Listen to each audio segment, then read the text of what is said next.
जी, बिस्मिल्लाहिर्रहमानिर्रहीम। आज जो मैं बात करने वाला हूँ वो मसल रिलेटेड डिजीज़ेज़ हैं। पहली डिज़ीज़ जो मसल रिलेटेड है उसका नाम है टेटनी। जो टेटनी डिज़ीज़ है it is caused by low calcium level. जी, low calcium level in the blood, कि ब्लड के अंदर अगर कैल्शियम का लेवल कम होगा तो इससे टेटनी के चांसेस इंक्रीज़ हो जाते हैं। अब टेटनी में हो क्या जाता है, इट इंक्रीजेस, इसमें बढ़ जाती है, इंक्रीजेज एक्साइटेबिलिटी। जी, एक्साइटेबिलिटी ऑफ न्यूरॉन, के न्यूरॉन की जो एक्साइटेबिलिटी है वो बढ़ जाती है, यानी न्यूरॉन एक्साइटेड हो जाते हैं। और इससे रिजल्ट क्या होगा, एंड रिजल्ट विल बी, और रिजल्ट ये होगा कि लॉस ऑफ सेंसेशन। इससे जो एहसासात हैं, लॉस ऑफ सेंसेशन, इससे एहसासात जो हैं ये ख़त्म हो जाएंगे, यानी वो न्यूरॉन हमारे मर्ज़ी वाला पैगाम लेके आगे नहीं जाएंगे। इसके बाद देखें मसल ट्विच शुरू हो जाएगी।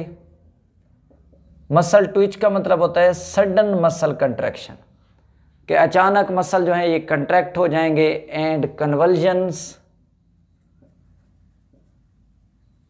और उसके बाद कन्वल्जन हो जानी है, यानी बॉडी अकड़ जानी है, बॉडी पे दौरा पड़ जाना है। जी, मसल ट्विच होंगे, जो ही मसल खींचेंगे तो एंड कन्वल्जन, बॉडी लाजिम बात है अकड़ जाएगी, इसे कन्वल्जन हम नाम देंगे। अच्छा, इसके बाद अगर इसका ट्रीटमेंट ना किया जाए, इफ़ इट इज़ अनट्रीटेड, जी अगर इसका देखें इलाज ना किया जाए तो इससे फिर ये जो मसल ट्विच है या कन्वल्जन है ये चला जाता है रेस्पिरेटरी सिस्टम की तरफ। तो फिर there is the spasm of larynx. जी, लैरिंग्स में अकड़ा हुआ आ जाता है। एंड रेस्पिरेटरी पैरालिसिस, और इसके साथ साथ जो निज़ाम तनफ़ुज़ है, रेस्पिरेटरी सिस्टम है, पैरालिसिस मफलूज हो जाता है, यानी इंस्पायरेशन और एक्सपायरेशन में प्रॉब्लम हो जाता है। रेस्पिरेटरी जो सिस्टम है उसकी पैरालिसिस हो जाती है, और बिल आखिर फिर रिज़ल्ट क्या निकलेगा, result will be the death. इससे जी पेशेंट की मौत हो सकती है। जी, मैंने ये टेटनी के हवाले से बात की। नेक्स्ट मैं बात कर लेता हूँ क्रैम्प। अब देखें ये क्रैम्प जो है ये है क्या, ये टेटनिक कंट्रैक्शन है। जी, ऑफ इंटायर मसल्स, बॉडी का जो तमाम मसल है वो टेटनिक कंट्रैक्शन आ जाती है, यानी उसमें कंट्रैक्शन स्टार्ट हो जाती है, कंट्रैक्ट हो जाते हैं। और ये जो कंट्रैक्शन का प्रोसेस है इट लास्ट्स, ये चलता है जी फ्यू सेकंड से लेकर फ्यू आवर्स तक, यानी ये चंद सेकंड का भी कंट्रैक्शन हो सकता है, या ये आमतौर पे कई घंटों तक भी ये आमतौर पे कंट्रैक्शन जो है ये जारी रहता है। अब देखें इससे क्या होगा, causing muscle to become taut. इस कंट्रैक्शन की वजह से जो बॉडी के मसल्स हैं ये सख्त हो जाएंगे। जी, मसल टॉट हो जाएंगे, और जब सख्त हो जाएंगे अकड़ाव की वजह से, एंड पेनफुल, और फिर इनमें पेन फील होगा, पेनफुल हो जाएंगे। और ये अमूमन क्रैम्प कब होता है, it is commonly take place in thigh को बोलते हैं, टांग का जो शुरू वाला हिस्सा है इसे थाई बोलते हैं, एंड हिप, और उसके ऊपर जो हिप है, तो रान और हिप के अंदर ये आमतौर पे मसल टाट होंगे और उसमें जी पेन स्टार्ट हो जाता है। और इसके बाद ये अमूमन कब होता है, इट यूजुअली अकर ये अमूमन होगा एट नाइट, ये रात को हो सकता है, और आफ्टर एक्सरसाइज, या फिर जो एक्सरसाइज हम करके आ जाते हैं तो एक्सरसाइज करने के ये बाद भी हो सकता है। क्यों ऐसा होता है कि इट रिफ्लेक्ट्स, ये ज़हर करेगा किस चीज़ को देखें, ये रिफ्लेक्ट करेगा लो ग्लूकोज लेवल, कि बॉडी के अंदर, ब्लड के अंदर जो ग्लूकोज का लेवल है, शुगर का जो लेवल है, वो कम हो जाने की वजह से ऐसा हुआ है, या फिर इलेक्ट्रोलाइट डिप्लीशन, या बॉडी के अंदर जो इलेक्ट्रोलाइट हैं, बर्क पाशीदे हैं, आयन्स हैं, उनकी कमी हो जाती है, डिप्लीशन हो जाती है, इलेक्ट्रोलाइट डिप्लीशन है, और या फिर डिहाइड्रेशन है, यानी पानी की कमी की वजह से है। डिहाइड्रेशन की वजह से भी आमतौर पे क्रैम्प हो जाता है, या फिर इरिटेबिलिटी ऑफ, या फिर चोट लगने की वजह से, कहाँ, इरिटेबिलिटी ऑफ स्पाइनल कार्ड, यानी स्पाइनल कार्ड पर चोट लगने से, एंड न्यूरॉन, या फिर न्यूरॉन पर चोट लगने से भी ऐसा हो जाता है। ये मैंने बात की है क्रैम्प के हवाले से। नेक्स्ट मैं बात कर लेता हूँ टेटनस के हवाले से। देखें, टेटनस जो है ये सीरियस इन्फेक्शन डिजीज़ है, इन्फेक्शियस डिजीज़ है, और ये ख़तरनाक किस्म की डिजीज़ है, और इससे डेथ भी हो सकती है।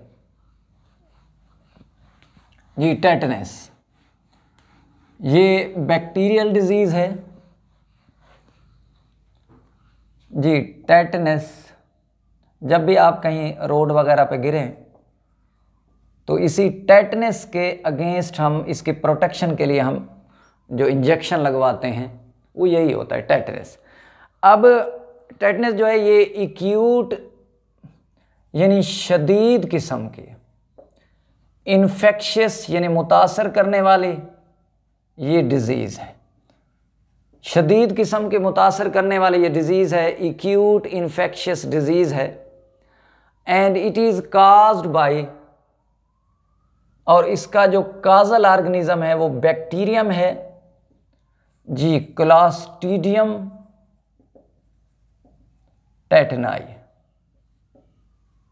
तो क्लॉस्ट्रीडियम टेटनाई इसका काजल ऑर्गेनिज्म है जो सॉइल के अंदर मौजूद होता है। अब जब ये कहीं बॉडी को कट वगैरह लगेगा, जैसे ज़मीन पे हम गिरते हैं तो स्किन जो है ऊपर से उतर जाती है, तो इस जर्म को रास्ता मिल जाता है बॉडी के अंदर दाखिल होने का। जब बॉडी के अंदर दाखिल हो जाएगा तो इससे परसिस्टेंट, यानी मुसलसल हमेशा रहने वाला परसिस्टेंट पेन स्टार्ट हो जाता है in the muscle. Persistent pain start हो जाएगा इन द स्केलेटल मसल, कि जो स्केलेटल मसल हैं वहाँ ये मुसलसल पेन शुरू हो जाएगा, और इसके बाद स्टिफनेस ऑफ जॉ, जो जबड़े हैं ये सख्त हो जाएंगे, और and stiffness of the neck, इसी तरह गर्दन भी ये सख्त हो जाएगी, अकड़ जाएगी। और जब जबड़े और गर्दन स्टिफनेस आ जाएगी तो इसे हम कहते हैं लॉक जॉ, कि जबड़े जो हैं हमारे लॉक हो गए हैं, मूव नहीं करेंगे।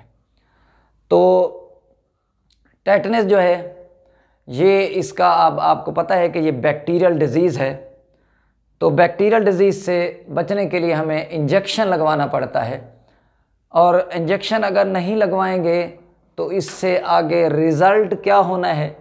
देखें, रिज़ल्ट यही होना है कि ये जो स्टिफनेस है, ये जो पैरालिसिस है मसल्स की, ये फिर आगे चली जाती है रेस्पिरेटरी सिस्टम की तरफ। यानी पहले तो बॉडी के ऊपर वाले हिस्से तक रही, नेक तक, जॉ तक, फिर ये जो मसल की कंट्रैक्शन है ये ट्रंक्स तक चली जाती है, धड़ तक चली जाती है। इससे जो रेस्पिरेटरी सिस्टम है वो मफलूज हो जाता है, उसकी पैरालिसिस हो जाती है, तो फिर ब्रीदिंग में प्रॉब्लम होगा और result will be the death. और देखा गया है कि जो डेवलपिंग कंट्रीज़ हैं, जैसे पाकिस्तान भी शामिल है, तो डेवलपिंग कंट्रीज़ के अंदर जी ड्यू टू अनअवेलेबिलिटी ऑफ जी हाइजीनिक कंडीशन, तो यहाँ जो मॉर्टेलिटी रेट है यानी मरने की शरह है वो 40% है ड्यू टू टेटनस। तो टेटनस की वजह से है, तो इसलिए हमें टेटनस के अगेंस्ट जो है प्रोटेक्शन ज़रूरी है, हमें हाइजीनिक कंडीशंस अडॉप्ट करनी चाहिए। अल्लाह हाफ़िज़।